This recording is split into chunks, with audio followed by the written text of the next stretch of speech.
Penguin Random House Audio presents Good Reasons for Bad Feelings, Insights from the Frontier of Evolutionary Psychiatry, by Randolph Nesse, M.D.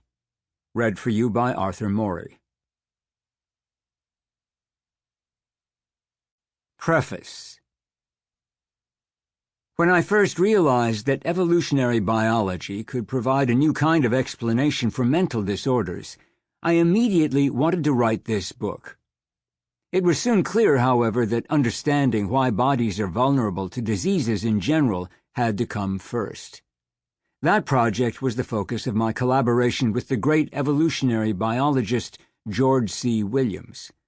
We wrote a series of technical papers, and Why We Get Sick, The New Science of Darwinian Medicine, a popular book that helped inspire much new work in what is now the thriving field of evolutionary medicine.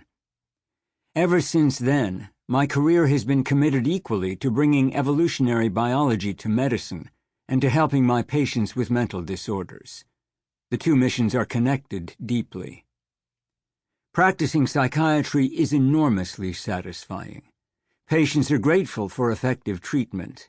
Providing it is intellectually interesting as well as emotionally fulfilling. Each patient poses a puzzle. Why did this individual get these symptoms now? What treatment will work best? However, sometimes, looking out the window from my cozy office, I have visions of a tsunami sweeping millions of people with mental disorders to oblivion with no help or high ground in sight. Such dark apparitions inspire asking different, larger questions. Why do mental disorders exist at all? Why are there so many? Why are they so common? Natural selection could have eliminated anxiety, depression, addiction, anorexia, and the genes that cause autism, schizophrenia, and manic-depressive illness. But it didn't. Why not? These are good questions.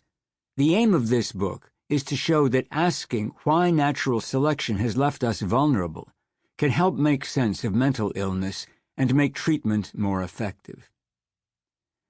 The possible answers suggested here are examples, not conclusions. Some will turn out to be wrong. That should not be discouraging at an early stage in a new field so long as ideas are tested.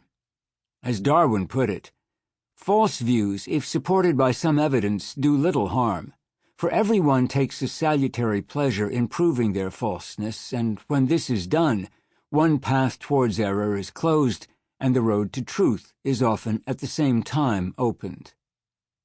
Continuing controversies and slow progress in psychiatry have inspired many calls for new approaches to mental disorders. Evolutionary biology is not new.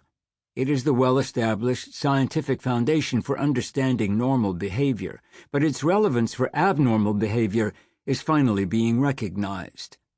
Evolutionary medicine is providing new explanations for why our bodies are vulnerable to diseases and is now being applied systematically to mental disorders. The time is ripe to explore the frontier of evolutionary psychiatry. I wish the field could have some other name.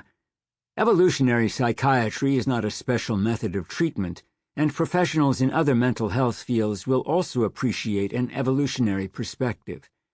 A more accurate descriptor would be using the principles of evolutionary biology to improve understanding and treatment of mental disorders in psychiatry, clinical psychology, social work, nursing, and other professions. But that is unwieldy, so this book is a report from the frontier of evolutionary psychiatry, viewed broadly. Mental disorders are such a plague on our species that we all want solutions right now. Evolutionary psychiatry offers some practical benefits now, but the big payoffs will come as researchers, clinicians, and patients ask and answer new questions inspired by a fundamentally new perspective. In the meanwhile, evolutionary psychiatry offers philosophical insights. Nearly everyone has wondered why human life is so full of suffering. Part of an answer is that natural selection shaped emotions such as anxiety, low mood, and grief because they are useful.